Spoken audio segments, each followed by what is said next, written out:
ഉരുളക്കിഴങ്ങും വെള്ളക്കടലയും ഉണ്ടെങ്കിൽ നമുക്ക് നല്ലൊരു അടിപൊളി സൈഡ് ഡിഷ് ഉണ്ടാക്കിയെടുക്കാം. ചപ്പാത്തി, പൊറോട്ട എന്നിവയുടെ കൂടെയും ഗീ റൈസ്, ഫ്രൈഡ് റൈസ് എന്നിവയുടെ കൂടെയും നല്ലൊരു കോമ്പിനേഷനാണ്. അപ്പോൾ ഇതെങ്ങനെയാണ് തയ്യാറാക്കുന്നതെന്ന് നോക്കാം. വേവിച്ച വെള്ളക്കടലയാണിത്. ഞാനിത് 1 കപ്പാണ് എടുത്തിരിക്കുന്നത്. ഒത്തിരി ഉടഞ്ഞു പോകാത്ത രീതിയിൽ വേവിച്ചെടുക്കണം. പിന്നെ ഇതുപോലെ ഒരു പൊട്ടറ്റയും ഞാൻ എടുത്തിട്ടുണ്ട്. വേവിക്കാത്ത ഉരുളക്കിഴങ്ങാണ് എടുത്തിരിക്കുന്നത് കേട്ടോ. സോസ് ചേർക്കുന്ന ഒരു ഡിഷാണിത്. സോസ് ചേർക്കുന്നത് ഇഷ്ടമല്ലാത്തവർ ഈ വീഡിയോ സ്കിപ്പ് ചെയ്തേക്കാം. കുക്കിംഗ് പ്രോസസ്സിലോട്ട് പോണതിന് മുമ്പ് നമുക്കൊരു സീസണിങ് സോസ് റെഡിയാക്കി വെക്കണം. അതിനുവേണ്ടി ചെറിയൊരു ബൗളിലേക്ക് 2 ടീസ്പൂൺ സോയ സോസ് ചേർക്കുക. 1 ടീസ്പൂൺ ചില്ലി സോസ് ചേർക്കാം. ഇനി 2 ടീസ്പൂൺ ടൊമാറ്റോ സോസ് ഇതിലേക്ക് ചേർക്കാം. ഇനി 1 ടീസ്പൂൺ വിനീഗർ ചേർക്കാം. വൈറ്റ് വിനീഗർ, അത് ഏത് വേണമെങ്കിലും നിങ്ങൾക്ക് ഇഷ്ടമുള്ളത് ചേർക്കാം. ഇനി ചേർക്കേണ്ടത് പഞ്ചസാരയാണ്. അത് ഞാനിവിടെ ബ്രൗൺ ഷുഗറാണ് ഉപയോഗിക്കുന്നത്. ഇതില്ലെങ്കിൽ നിങ്ങൾക്ക് 2 ടീസ്പൂൺ സാധാരണ വെളുത്ത പഞ്ചസാര ചേർത്താലും മതി. 1 ടീസ്പൂൺ കോൺഫ്ലവർ ചേർക്കാം. എന്നിട്ടൊന്ന് മിക്സ് ചെയ്ത് കൊടുക്കാം. ഇതിലേക്ക് 1/2 കപ്പ് വെള്ളം ചേർത്ത് ഒന്നുകൂടി മിക്സ് ചെയ്യാം. കോൺഫ്ലവർ കട്ടയില്ലാത്ത രീതിയിൽ നല്ലതുപോലെ മിക്സ് ചെയ്തെടുക്കണം.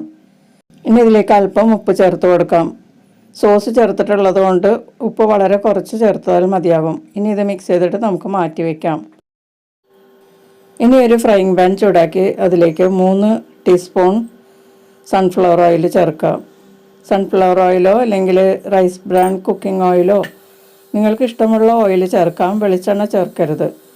ഞാൻ റൈസ് ബ്രാൻ കുക്കിംഗ് ഓയിലാണ് ചേർത്തിരിക്കുന്നത് കേട്ടോ.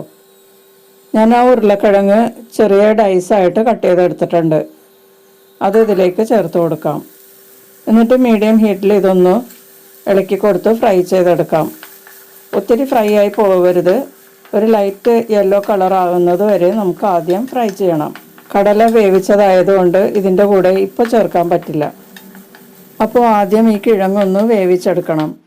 ഒരു ലൈറ്റ് യെല്ലോ ഷെയ്ഡ് ആകുന്നത് വരെ ഫ്രൈ ചെയ്താണ് എടുക്കേണ്ടത്.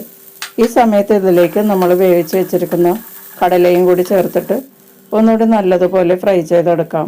ഇതിലേക്ക് ആവശ്യമുള്ള ഉപ്പും കൂടി ചേർക്കാം. കടല വേവിച്ചത് ഉപ്പ് ചേർക്കാതെയാണ് കേട്ടോ. അപ്പോൾ ഇതിന് രണ്ടിനും കൂടി വേണ്ട ഉപ്പാണ് ഞാനിപ്പോൾ ചേർത്തത്. കുറച്ച് ചേർത്താൽ മതിയാവും. നമ്മൾ സോസിൽ ആവശ്യത്തിന് ഉപ്പ് അതിനകത്തുള്ളതുകൊണ്ട് ഇതിന് കുറച്ച് ഉപ്പ് മതിയാവും. നന്നായി ഫ്രൈ ആയി കഴിയുമ്പോൾ പാനിൽ ഇങ്ങനെ നമ്മൾ ഒന്ന് അനക്കി കൊടുത്താൽ നല്ല ക്രിസ്പി ആയിട്ടുള്ള ഒച്ച കേൾക്കും. ആ സമയത്ത് നമുക്കിതിലേക്ക് കുറച്ച് സ്ക്വയറായി കട്ട് ചെയ്ത സവാളയും ക്യാപ്സിക്കവും കൂടി ചേർത്ത് ഒന്ന് വഴറ്റി കൊടുക്കാം. ഒരു 30 സെക്കൻഡ് ഒന്ന് ഇതിൻ്റെ കൂടെ ഇട്ട് ഒന്ന് വഴറ്റിയതിന് ശേഷം നമുക്കിത് മാറ്റി വയ്ക്കാം. ഇനി കുഴിവുള്ള ഒരു പാൻ ചൂടാക്കി അതിലേക്ക് 2 ടീസ്പൂൺ എണ്ണ ചേർത്ത് കൊടുക്കാം. നേരത്തെ ഉപയോഗിച്ച എണ്ണ തന്നെയാണ് ചേർക്കേണ്ടത്. ഇതിലേക്ക് 1 ടേബിൾ സ്പൂൺ പൊടിയായി അരിഞ്ഞ വെളുത്തുള്ളി ചേർത്ത് കൊടുക്കാം. പൊടിയായി അരിഞ്ഞ ഇഞ്ചി 1/2 ടീസ്പൂൺ ചേർത്ത് കൊടുക്കാം. ഇഞ്ചി വളരെ കുറച്ച് മതി. വെളുത്തുള്ളിയാണ് കൂടുതൽ വേണ്ടത്. ഇഞ്ചിയും വെളുത്തുള്ളിയും നല്ലതുപോലെ ചൂടായ മണം വരുമ്പോൾ എരിവിനുള്ള പച്ചമുളക് ചേർത്ത് കൊടുക്കാം. ഞാൻ വലിയ സൈസിലുള്ള പച്ചമുളക് 2 എണ്ണം ചേർത്തിട്ടുണ്ട്. നിങ്ങൾക്ക് ടേസ്റ്റ് അനുസരിച്ചുള്ള പച്ചമുളക് ചേർക്കുക. കുട്ടികളുണ്ടെങ്കിൽ പച്ചമുളകിൻ്റെ എണ്ണം കുറക്കുക. ഇനി ഇതിലേക്ക് 2 വലിയ സവാള സ്ക്വയറായി കട്ട് ചെയ്തത് ചേർക്കാം. 1 മിനിറ്റ് ഒന്ന് മീഡിയം ഹീറ്റിൽ വഴറ്റി കൊടുക്കാം. സവാള ഒന്ന് വാടിയാൽ മാത്രം മതി. ഇതിലേക്ക് ഇനി ഒരു മീഡിയം വലിപ്പത്തിലുള്ള തക്കാളി സ്ക്വയറായി കട്ട് ചെയ്തത് ചേർത്ത് കൊടുക്കാം. ഇനി ഇതെല്ലാം കൂടി നല്ലതുപോലെ വഴറ്റി കൊടുക്കുക. തക്കാളി ഒന്ന് കുക്കാകണം. അപ്പോൾ ഏകദേശം ഒരു 2 മിനിറ്റോളം വഴറ്റി കൊടുക്കണം. അതിനുശേഷം ഇതിലേക്ക് ഒരു മീഡിയം വലിപ്പത്തിലുള്ള ക്യാപ്സിക്കം ഇതുപോലെ സ്ക്വയറായി കട്ട് ചെയ്തത് ചേർക്കാം.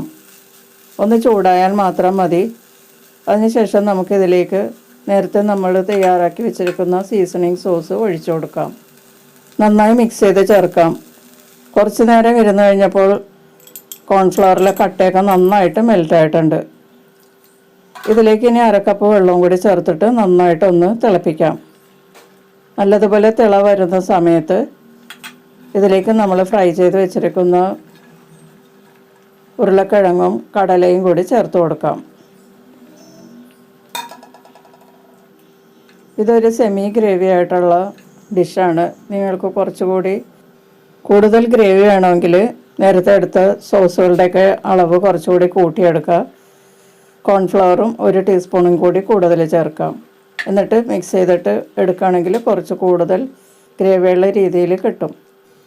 ഇനി ഇതിലേക്ക് കുറച്ച് മല്ലിയിലയും കൂടി ചേർത്തിട്ട് നന്നായിട്ട് മിക്സ് ചെയ്ത് നല്ലതുപോലെ തിളച്ച് കഴിയുമ്പോൾ സ്റ്റവ് ഓഫ് ചെയ്യാം. ഇത്രയേ ഉള്ളൂ നമ്മളുടെ ഈ ഡിഷ് റെഡിയാക്കാനായിട്ട്. വളരെ സിമ്പിളാണ് ഉണ്ടാക്കാൻ. നമുക്കിതൊരു സെർവിങ് ഡിഷിലോട്ട് മാറ്റാം. പൊട്ടറ്റോയും കടലയും ഉണ്ടെങ്കിൽ നമുക്ക് പെട്ടെന്ന് തയ്യാറാക്കി എടുക്കാം. ഇതിന് വെള്ളക്കടല തന്നെ വേണം കേട്ടോ. നമ്മൾ ഉരുളക്കിഴങ്ങും കടലയും കൂടി ഫ്രൈ ചെയ്തെടുത്താൽ അത് തന്നെ നമുക്ക് വേണമെങ്കിൽ ഈവനിങ് സ്നാക്കായിട്ട് ചായയുടെ കൂടെ കഴിക്കാനും നല്ലതാണ്. അപ്പോൾ വളരെ പെട്ടെന്ന് ഉണ്ടാക്കാൻ പറ്റിയ ഈ ഡിഷ് നമുക്ക് ചപ്പാത്തിയുടെ കൂടെയും പൊറോട്ടയുടെ കൂടെയും ഫ്രൈഡ് റൈസ്, ഗീ റൈസ് എന്നിവയുടെ കൂടെയൊക്കെ കഴിക്കാൻ വളരെ നല്ലതാണ്. നല്ലൊരു വെജിറ്റേറിയൻ ഡിഷാണിത്. എല്ലാവരും ഒന്ന് ട്രൈ ചെയ്ത് നോക്കുക. വീഡിയോ ഇഷ്ടപ്പെട്ടാൽ മറക്കാതെ ഒന്ന് ലൈക്ക് ചെയ്യുക. നമുക്ക് മറ്റൊരു റെസിപ്പിയുമായി വീണ്ടും കാണാം. താങ്ക്